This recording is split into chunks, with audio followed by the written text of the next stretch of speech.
Hey everyone, welcome back to Torment, Tides of Numenera. We are in Circus Minor. We spent last session going and helping getting this clock up and working for the cult of the changing god. Now we're going to be looking around the rest of Circus Minor and finding out what's going on here. So, yes, let's go talk to some of these merchants here. We buy and sell used memories here. Apologies, I'm out of stock right now, but I'll be here all day and night, all week in fact. No need to shove. Okay, merchant. Razor sharp, regret, or dull remorse? Take your pick. Let's see. Yes. How about you? Selfie, the sculptor. This portly man's cracked and bleeding hands are always moving, picking fretfully at his thick lips, running through his thinning hair or molding aimless shapes in the air. His clothes are marked with paint, dust, dried blood, and clay. His eyes brim with frustrated tears as he studies the strangely familiar sculptures arrayed about him. A soul like slivers of ice, he mutters, fingertips long, shriveled, sharp, screams trapped in flesh. She holds him in place. She's killing him. He's not looking at her. Why? Why isn't he? Afraid? No. He claws absently at his sparse beard. What am I not seeing? What am I missing? What's wrong? Everything, he says without a moment's pause, effortlessly drawing you into his self-directed tirade. Every detail is almost right, which means everything's wrong. I am Zaofi, Stone Carver, sculptor, divine painter of living eyes, and in this challenge my greatest work, my talent has finally abandoned me. He sweeps a scornful hand at the sculptures. Behold my art, wanderer. Witness these dull stumps, these crude replicas of sublime being. What is it you think I've made? Let's try to recall why the sculptures look so familiar. You're a companion, now have an edge, and one of your stat pools granting you a discount, blah blah blah. Okay, so even though I don't have, okay, let's see. So I do not have the anamnesis skill, but I do have an edge in intellect. No. Okay, well. Which meant I had like a 70-something% chance, but I failed anyway. You study the sculpture intently. Memory teases your mind, but leaves you empty. He entirely misinterprets your long silence. Gods, it's even worse than I thought. You can't tell what you're looking at, can you?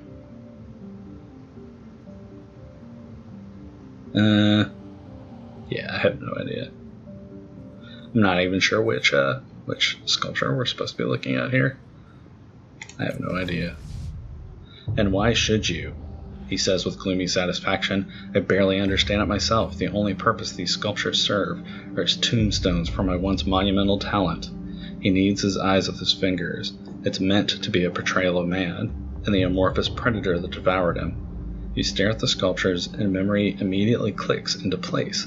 This towering thing is the true form of the creature that pursues you. Zaofi has sculpted the sorrow. I saw this creature on a cold night not long ago. Smoking coronas of blackened light drew me to the window, he says, shaping the scene with his palms. And there, on the street below, was she, gripping a man in her talons. Before my very eyes, she ripped his essence from him, leaving him a steaming husk. But what do you care? You don't grasp the importance of capturing such a subject.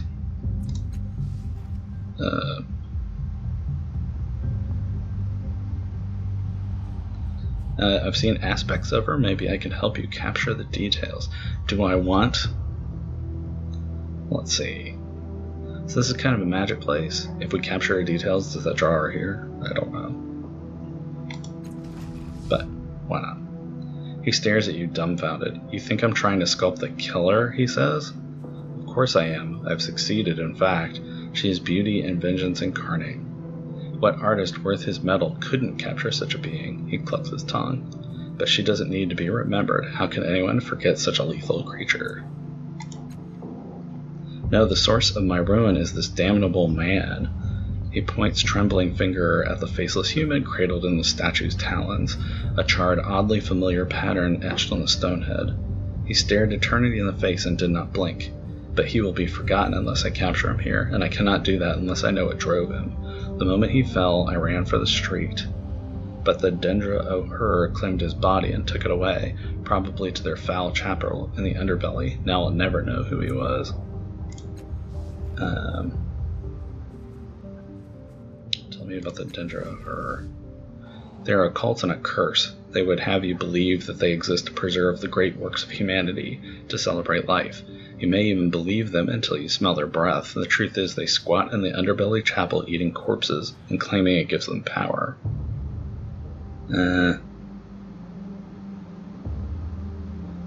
Let's see. If I learn anything about your subject, I will let you know. Okay. How about slavers? Great. Don't talk to me, talk to the boss. Do I really want to talk to slavers? I don't really think I do. Now, all right. Well,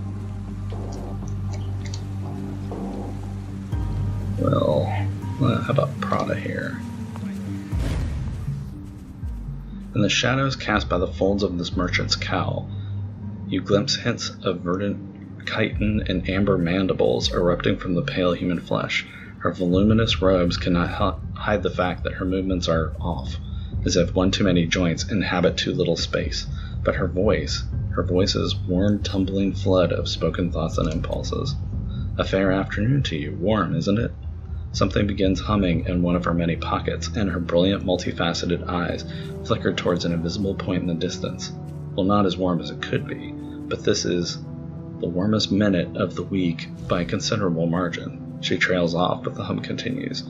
Oh, you have one of those tattoos too. Anyway, can I interest you in some prime artifacts, dusty relics, Numenera of uncertain origin? You said someone else had my tattoo. Who? Oh right, a pale lady. She wanted me to fix an artifact of hers, but I couldn't make any sense of it. And that is rare, believe me. I felt sorry for her, to tell you the truth. She seemed sad, like she'd lost something and was never going to get it back. Looking for that woman you mentioned. Was her name Matkina? Do you remember where she went? I don't know anything else about her. I wish I could help you more. What can you tell me about the city? No. Or can you tell me about the city? No. I'll do better than that. Tell me anything about this place that worries you, and I'll make it better. That's a guarantee. Okay. What part of the city should I see first? All of it. Take it from me. Everything is worth seeing, even the boring bits. Take your time. Talk to everyone you meet, and keep your eyes open. Okay. Still finding my way. I think I could get a discount on goods. Well, she says, looking momentarily uncertain, it's like watching a lone cloud passing across a summer sky. You know what? I'll give you a discount on everything I carry from now until the last star in the sky collapses. Or, one of us dies. Can't do a thing about that. Let's talk about something else. Absolutely. Something whirs beneath her cloak, and she swats playfully at it. You seem to be transforming into an insect. I know, isn't it fantastic? I think it might be caused by one of the intermingling fields of the Numenera I used to organize my thoughts, or the ones I'm selling, maybe all of them. You never know how a variety of ciphers will interact with each other. Such fun. Okay, tell me about the Numenera you used to organize your thoughts. Oh, it's simple, sort of. She pulls 3 tiny Numenera from her robes, a buzzing bird figuring a green music box, and a circular spring. I have too many thoughts. I've tried to hold them all in one brain. Or if I tried to hold them all in one brain, I'd stand and drool, So each of these have a slightly different purpose. What does the bird figuring do? Birdie's pretty simple. If I'm running with great thought and I don't have time to complete, I shunt it into her so I can pick it back up later. She does everything. She does make everything smell like berries, though. How about the music box? Jade Box is a tough old lady. If I'm rolling with a more complex line of thinking, I bring her up and she chomps the individual ideas and feeds them back to me, and try to use her as little as possible because she gives me headaches. No, what's the opposite? Head eases? Anyway, they're worse than headaches because you can't go around thinking everything's alright. It's bad for your health. What about the spring? That's Rounda. She's a bit scary. I can shunt a bunch of thoughts into her, but she doesn't process them. She gives them back to me slightly changed and infinitely better than when they went in. I try not to use her much. It feels like cheating. Would she sell one? I hate to say no, but I've had them since I was little. They're practically family. Okay, let's talk about something else. You had, looking for someone who can repair a complex machine. Can you help? Ooh, I'd love to. Complex machines are my favorite, but no, I shouldn't. I'm really behind on work orders this month. This may surprise you, but I'm very, very, very easily distracted. She shrugs beneath her robes. You're better off with someone else. Sorry. And I want to use that discount we talked about. Okay. So we can sell stuff. This card.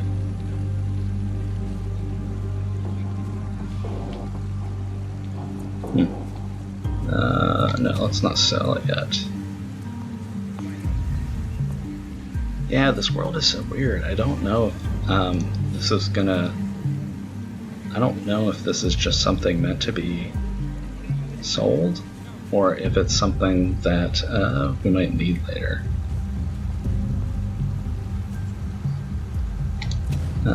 But let's keep it for now. Let's see, what does she sell? So she sells some healing stuff. A cipher. Confers contingent subroutine. Next time this character is reduced to 50% or less in health. Automatically refills the health in all stat pools. One use though. Third man. Oh, that's cool. It's like a heal all.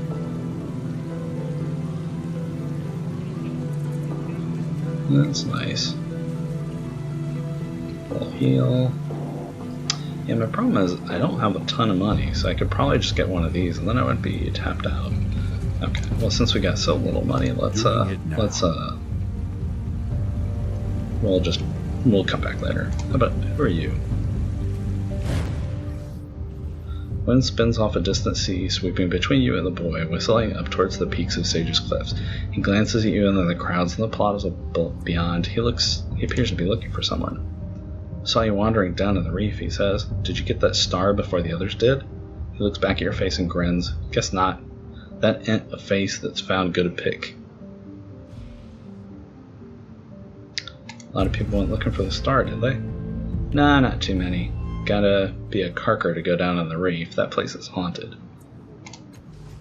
But despite his hard words, his eyes settle on yours, studying, deciding. His mouth settles on it into an irritating line. Look, he says, running a hand over his stubbled scalp. You hide it well, but I can tell you're new here. I ain't trying to offend you, but I don't like leaving folk in Sages on their own. If you have questions about the city or Circus Minor in particular, I'll answer them free of charge. Of course, it looks like you already have a guide, he said straight-faced to Allegern. Although you may be better listening to someone with taste, or someone who doesn't think living in the Underbelly is a good idea. Allegern says, a little extra advice never hurt anyone, and not everyone likes sleeping under the stars. Or fresh air, the boy replies, grinning, or self-respect. Allegern rolls his eyes, but subsides, smiling. Anyway, what do you want to know? Let's see, I'm looking for a woman named Makina. Oh, sorry, do you live here? Not really. Walls are nice, but they keep you in one place. I like to move around, explore. Looking for a woman named Makina. Do you know of her? Heard of? Everyone's heard of the White Death. Deadliest assassin at Sage's Cliffs. I don't know where she is, and I hope it stays that way. What's happening on that stage? An execution. It'll be going on for a few days yet. All those folks think they'll learn great truths from the nightmares of a dying man. It's not worth my time, but it might be worth yours if you haven't seen one before. Weird. Does anyone here know how to fix complex machinery? Prada, that's the bug lady in the market, is pretty good with machines. You might ask her advice. Otherwise, you want to visit the foreman and the Underbelly. They might be able to fix it if they can stop fighting long enough.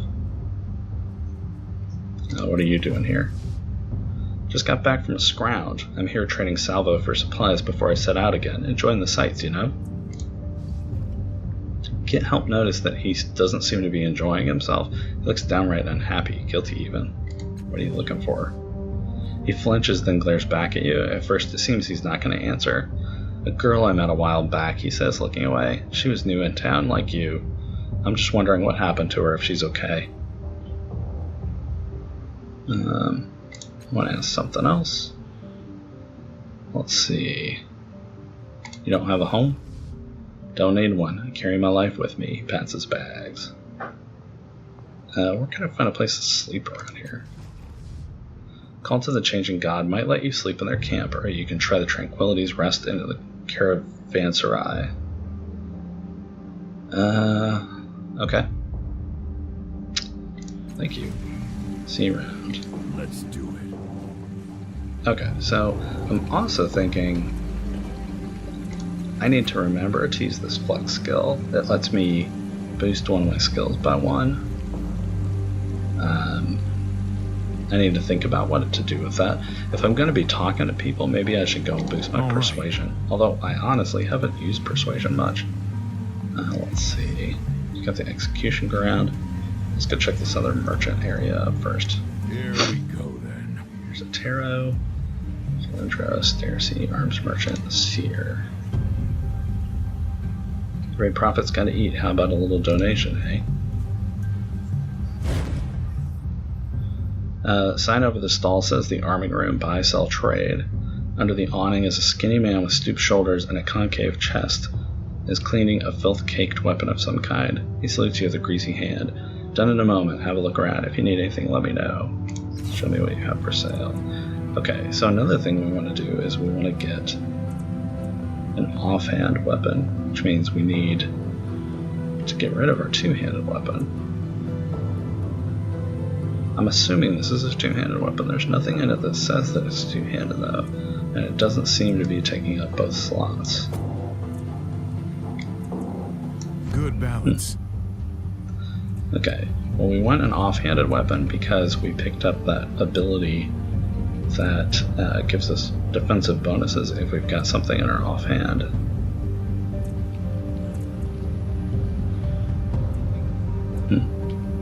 So some of these are yellow and some of these are orange. I'm not sure what the difference is.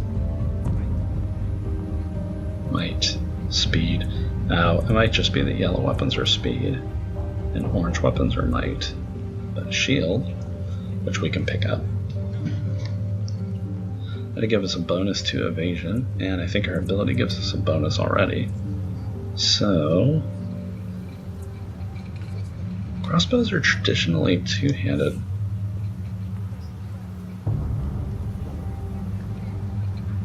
But it doesn't say anything about crossbow, concussive truncheon. Interesting. Battle axe, broadsword. Let's pick up a shield and see if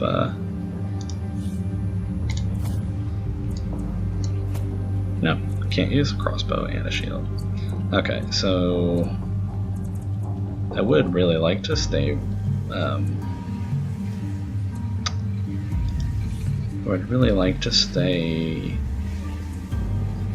with a ranged weapon, but the only ranged weapons here are crossbows, which are two-handed. Let's see, what is Alucard using? He's using a mace. Let's see.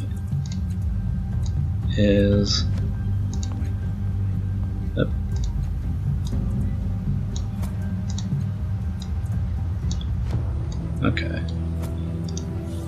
Yeah, so there's nothing here that I see that shows that it's a two-handed weapon. I thought it might be that it was a medium size, but apparently it's not. It might just be... You might just need to know. I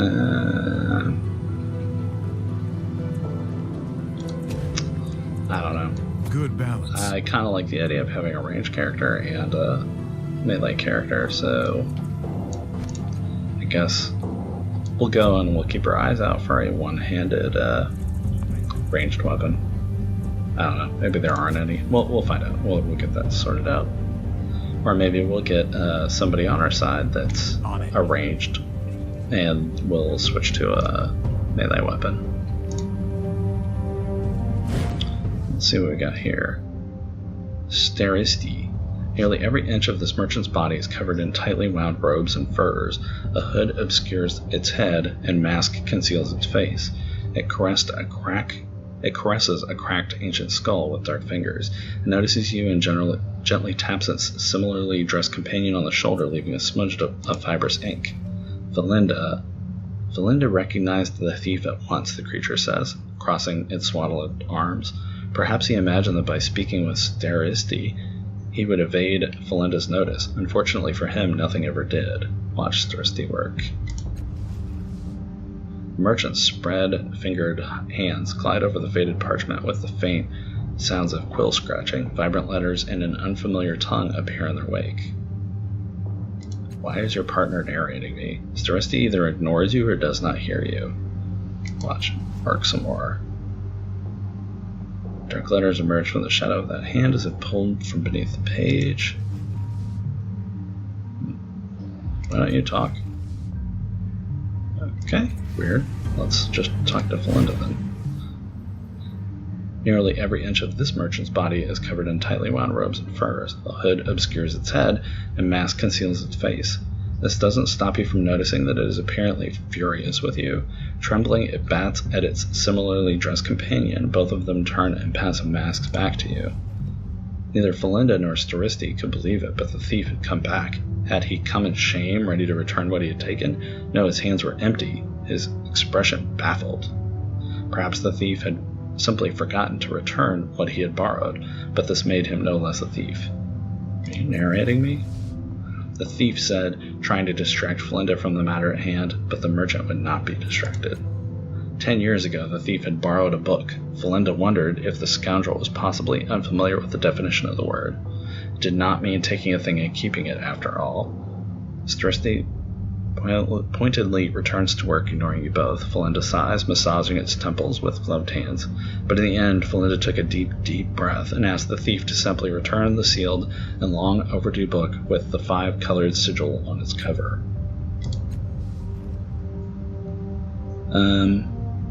Okay, I'll find the book. You have my word. The thief declared, and Valinda was satisfied, temporarily. And with that, the merchant returned to its work as well. And our tides are still raising. Why do you narrate everything I say? The thief said, but Valinda knew from long experience that there was no explaining it. The frustrated Valinda, after all, the two merchants were creatures of words, bound in metal and cloth, but whenever Valinda tried to bend these same words into explanations and answers, they crumbled and fell apart. They could not fold themselves around the truth, and so Valinda said nothing. Making a note. Okay, weird. All right. Okay. So we also have tides that are like falling and rising. It keeps telling me what my dominant tide is, but I don't see them recorded anywhere else.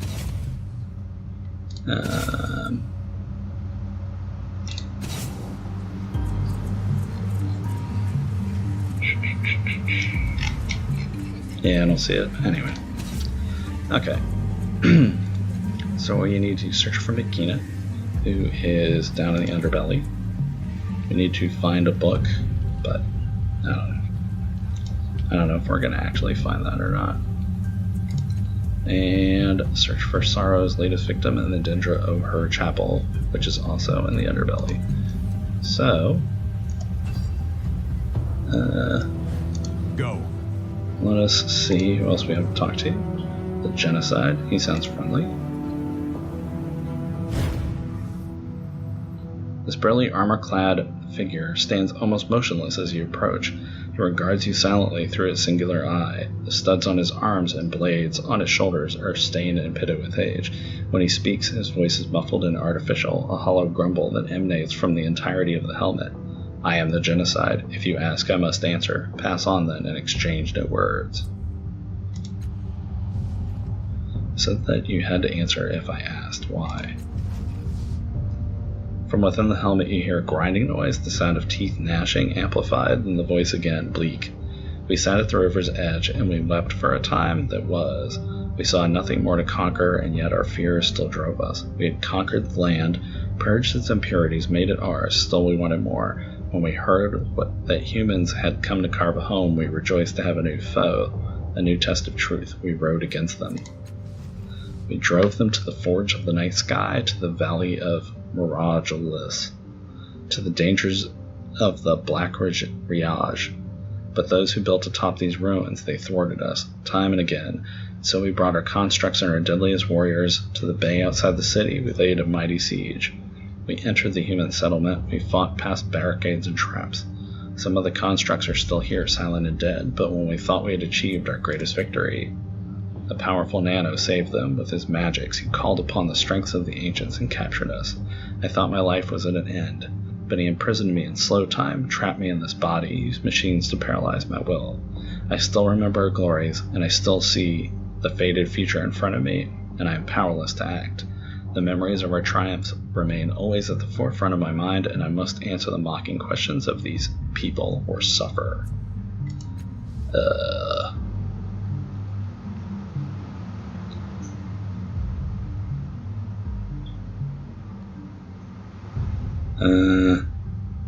Okay, so he's probably just gonna get madder the more I ask questions, but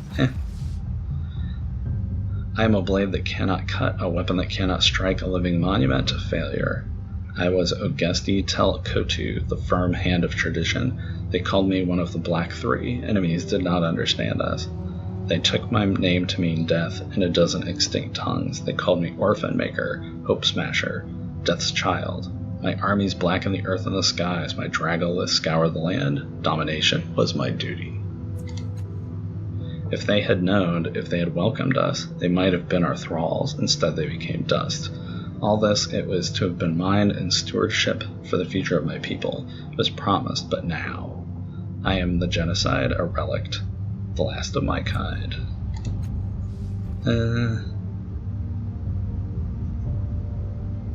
Who are the Tabat? My people, great warriors, we own this land. We served the Underspine and it served us. We sought truth and victory. We ascended to epiphany. We were pure, incorruptible, indivisible, even in disunity. We found strength in one another and proved it with bloody blades. But we fell, and the Underspine fell, and so, too late, we learned a new truth. But I carry the old ways as a seed within my heart. I wish you no good tidings. Yes. Okay, so, what's this thing? It's an object. This machine towers above you like a dagger driven into the ground by a giant. Seems much older than the surrounding buildings. Your hands itch to touch the array of dark panels scattered around the machine as though they have touched them before. Let's examine the device. Your hands slip over the cobbled together components and greasy cables, the buttons worn by frequent use. It's a strange accomplishment, this machine, clumsy but deft. Amateurish but masterful, only a brilliant mind could have melded so many disparate parts into a functional device. Unfamiliar memories whisper at you. This device was used, though you don't know how, to generate a field that unmoored everything within it from time itself. Your fingers scrape a rough patch. Lifting them, you see a circonate symbol etched into the side like a maker's mark. Try to remember why this machine feels so familiar. Okay. So I do not have amnesis. I could get this to 70% for one cost, or I could just accept the 50%. Getting really good at failing. The memory teases you with images of the machine in pieces, but you can remember no more than that. Oh, and you can retry by spending an intellect. Let's go ahead and do that. Oh, and you automatically... Interesting. Okay, let's just go all out and figure this one out. Success. You close your eyes to better concentrate, sinking into the currents of a memory that does not belong to you, or at least not to the body you are in, and you hear thunderous heartbeat of the operational generator calling you from across centuries. You open cold, focused eyes, ignoring the screams, the drifting tangles of black smoke. Your attention is solely focused on the health of the machine's heartbeat. You reach into the hissing guts of the generator, adjusting and tuning, hoping. Heartbeat fades into the past. Your body's hand, rests on the rusty surface of the long-dead generator. I'm ready.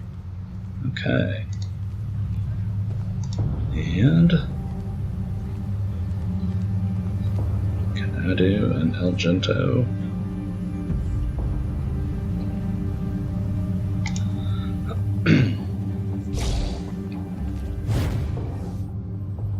In front of you is a weary traveler whose grim visage is more obscured by a pointy hat. Upon closer inspection, the lines on his face indicate that he has seen much and has many tales to tell. Hello there, friend. Looking to see the Nick Theramon, my friend in the cage over there, or are you just looking to spend a word or two? What is it? He's far from mine, friend, as you'll likely see if you get too close to the cage. Go on, ask your question. So what is it? A biomechanical union of stubborn curiosity and frothing malice. Who made them no one can say, but they cannot be trusted or befriended. Cross their paths or thwart their incomprehensible whims, and they'll kill you if they can. How'd you capture it? Suppose you could blame luck. A little early to call it good or bad, though.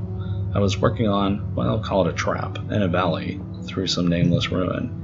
Canadu was off hunting for dinner, and I work in a daze, always do when I'm concentrating. Near sunset, the trap was still in pieces, and I heard Canadu roaring my name. I turned just in time to see her guest bearing down on me.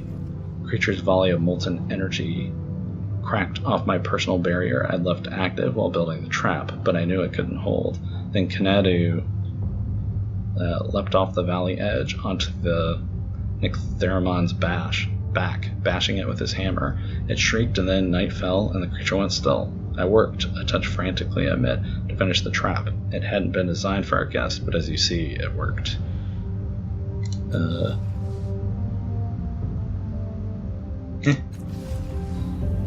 Okay, that's interesting, but it's like a weird zoo thing. Okay, and then we've got an execution going on here.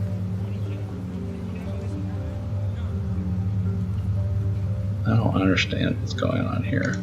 Hey, what's going on here? A stout middle-aged man stands atop the execution platform. He wears the badge of a city official, and the fringes of dreadlocks hangs down to his shoulders from his otherwise bald pate. He gives you a disinterested look as you approach. Please stay back with the others. What's going on here? He casts a brief glance over his shoulder towards Riss. The prisoner, Riss of Flatwater, is being publicly executed as a warning to all who would flout the laws of Sage's Cliffs. What was his crime? Treason. He sold state secrets to the enemies of Sage's Cliffs. How does the execution work? Another rustic. It's very simple, sir. Our nanos induce him in a hallucinogenic state. In this state, he experiences visions, nightmares, really. He speaks of the things he sees, and his words become flesh as they leave his mouth. We shape the flesh into a human-like form, the death you see beside him. The more strands escape his mouth, his death wraps them around him, and they slowly crush the life out of him. Once the condemned is dead, the devourer of wrongs will eat his corpse. This is justice upheld in Sage's Cliffs. Well, that's really gross. What do his words mean? Some believe there is wisdom to be gained from the rantings of the condemned, but I never gleaned any. Others say that the torment of the condemned means nothing, but it deters would-be criminals from committing offenses of their own. I have never noticed that to be true either. What does the devourer of wrongs? Or why does he eat executed criminals? He is of the Dendra O'Hur, who can suck the memories of the dead from their marrow. In those memories is not only the proof that the condemned were guilty, but also the names of their compatriots and associates. Many an accomplice has been found in the belly of the devourer.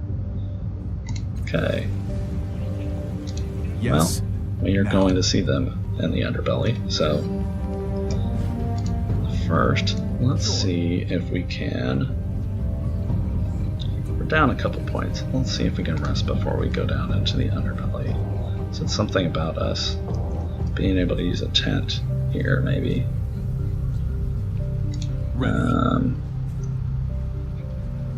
Crier, Levy. Hey, man. Oh, I didn't know. Do you have supplies you could share with me? Sure, why not? Share? Oh dear, we are a small group but not wealthy. We exist on donations, curios, and the occasional great gift from one of your siblings. For instance, we had a weapon once used by the Chalcedon, the commander of... My point is, we require some payment for our wares. Let's see. So they also sell stuff. Well, whatever that weapon is, doesn't look like they have it anymore. Okay. Yeah, we're very poor, so... But, can we sleep here? I would like to sleep here.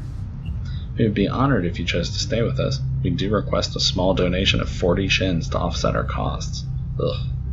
Must rely on donations even from our revered visitors. Huh. That's more than half our money. Okay, never mind. Well, hopefully, going down here while we are not at full health will not be a bad idea. If you find yourself wondering where to go or what to do, check the journal screen to refresh your memory. It is updated automatically anytime you make progress on the story. Okay. And now we're in the Underbelly. Underbelly thugs? Paupers? Hey, Pauper. You ain't on the scrounge, are ya? Ain't enough here for both of us. They're barging into conversations, huh? Yes. Yeah, now. Actually. Tiny dwellings are carved into the rock wall, furnished with reeking bedrolls and bug-infested rags. Okay. What about down here?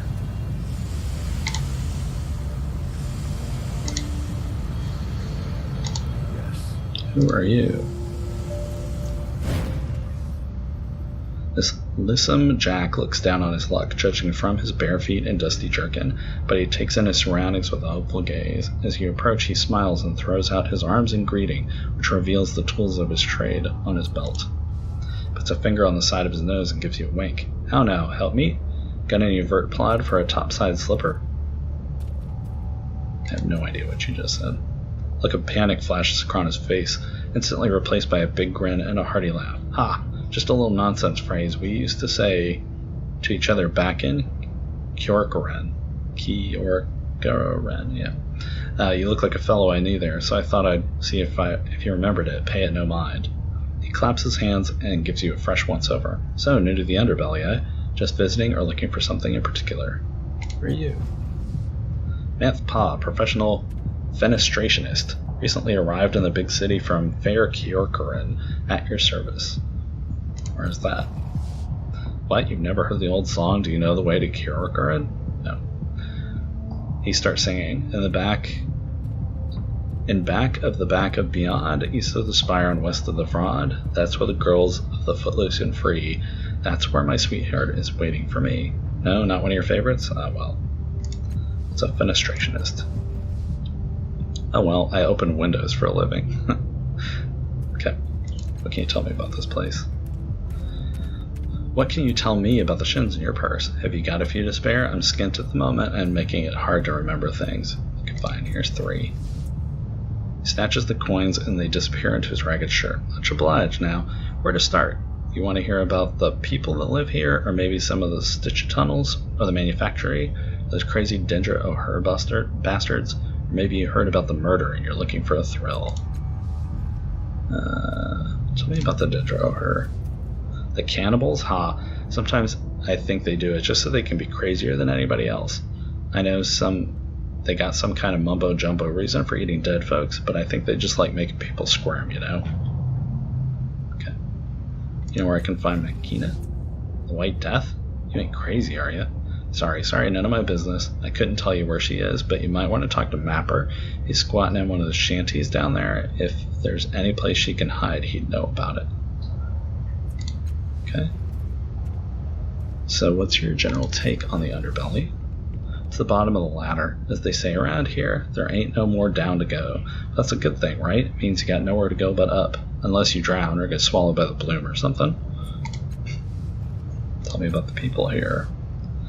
Well, I won't talk about everyone. There's a lot of us here, but I'll hit the highlights or lowlights, I guess. There's Folsom, of course. He runs things around here, not officially, mind you. He's just the sharpest Chagan with the hardest crew is all. Michelle, who sells bits and bobs at her stall. Miyuk, the meatmonger who sells meat. Tell Miyuk I sent you if you pay him a visit. He gives me a shin for each referral. Let's see, there's Allegern the Aeon Priest too. Oh, there you are. There you are, Allegern. I was just about to say wonderful things about you. Sure, then there's Mapper, Crazy Karker, who's covered in maps, and well, I suppose there's Crooked Keek. She's not very interesting, but she looks funny, if that's your flute. What are the Stitchet tunnels? They've dug them all over the place around here. You can only see the ends of them since they fill them with loose dirt only they can dig through. Okay, it's a manufactory. That's the hard plod right there. Folks you'd think were smart enough to know honest work is bad for you slaving away in those furnaces and giant constructs watching over them like metal slave drivers. I've only looked in once, scared the wits out of me, so I never went back. Okay. Keep it high, Sid. Okay. There's a mutant. And a changing god calls us. Fine. Pauper, mutant. Underbelly thug. What's going on here? And what the heck is this? Okay, there's apparently a lot to explore here. Crooked Keek. Yes. Now. Is that a fishing pole? Okay, there's a fishing pole fishing by itself. Yeah. Varanoth. There's Folsom. He's the... Oh, that's nice. Okay, Mapper. You might know where Makina is. Looks like we've got some tunnels. There's the meat bunker. Meat. What else we got here? Chella. Yes. Fresh meat. Watch it grow before your eyes. That's disturbing. Let's see, that's the Dendro Herd Chapel. We'll need to go there. And this is the manufactory. Here's the engines. Okay. Supervisor. Underbelly thug. Okay, so it looks like we've got the layout of the Underbelly. And I think that might be enough for today. Next time we will be talking to some of these people in the Underbelly. We will go to the Dendro Herd Chapel. We'll talk to Mapper down there. I think he was over here. We'll be talking to him about where this other Castoff is, and we'll probably try to figure out what the heck these things are. Anyway, more mysteries, more figuring out what the heck is going on in this place. Hope you enjoyed it. I'll see you soon. Take care. Bye.